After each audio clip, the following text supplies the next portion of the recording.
The Border Patrol in San Diego has been under fire for corruption accusations and abuse of force. Now the 10 News I-team has uncovered accusations by a South Bay family that agents have again overstepped their authority.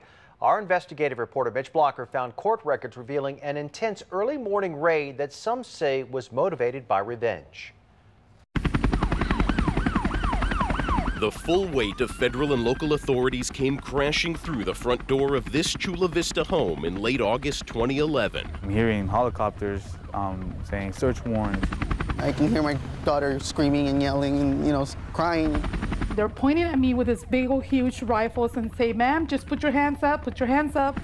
Suited and booted. They were tactical gear, maybe 50, 60 of them.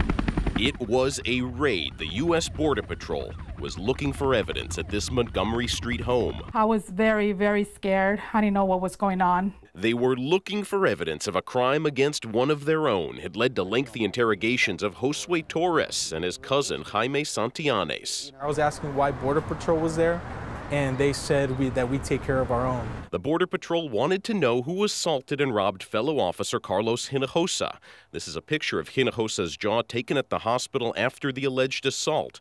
Border Patrol asked that we not show his full face.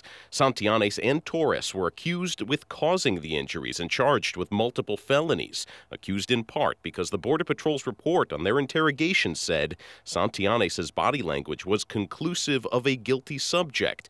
But there was no lineup. Instead, Agent Hinojosa ID'd Santillanes as he sat handcuffed, half naked in the driveway. His cousin got the same treatment. I just felt really humiliated. When you were handcuffed, did you ever connect the dots to this place, to that night? No.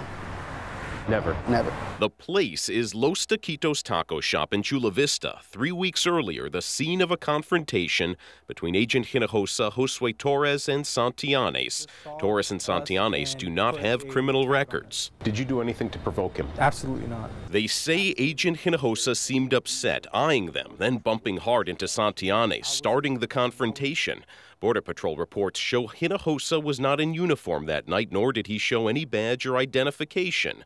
Torres and Santillanes insist the agent kept repeating the same phrase after he bumped them. You effed up? I'm a cop. You guys effed up. In his official Border Patrol report, Agent Hinojosa wrote that he knew these subjects were nefarious, suspecting them of being gang members, but subsequent police reports showed no gang ties. This guy tells my friend, I'm gonna go get my effing backup. I'm thinking gun.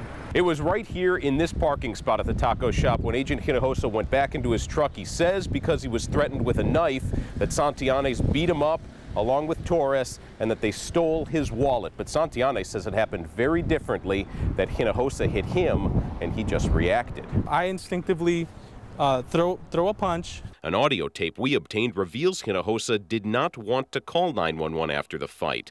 He called a co-worker at Border Patrol Dispatch. I got jumped. Are you serious? Yeah. Where at? I had the taquito place. Where's that taquito place at? Main Street. Hey, bro, call the cops, bro. Oh, no, call man. Negative. Call him up, dude.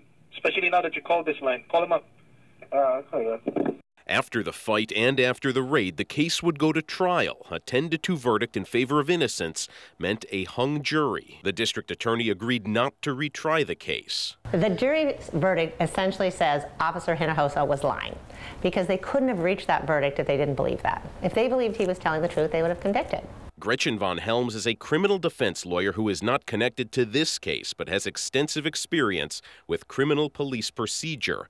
It is her opinion the Border Patrol had an agenda. Sometimes police officers do engage in misconduct and then they lie to cover that misconduct up. During the trial, records show Agent Hinojosa's character was in question. The defense brought up the fact that San Diego police had been called to his home several times, that Agent Hinojosa and his brother were verbally abusive, aggressive, that they identified themselves as Border Patrol agents, saying SDPD couldn't do anything to them.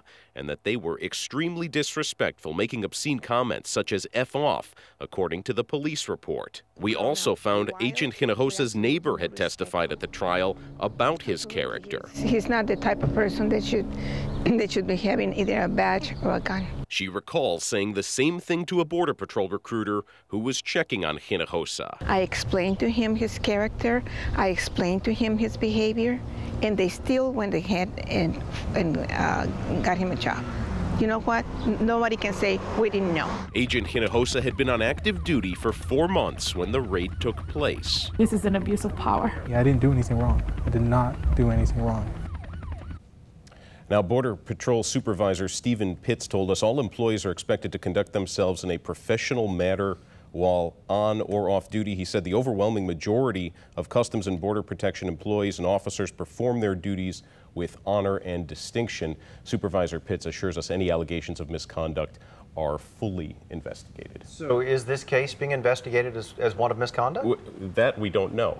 So they investigate claims according to Mr. Pitts, but they won't tell us about this one because it has to do with personnel related issues. We would be able to find out if Torres and Santillanes ended up suing Border Patrol over this incident. That would become discoverable within the civil proceedings. Understand. Yeah. All right. Thank you, Mitch. Yeah.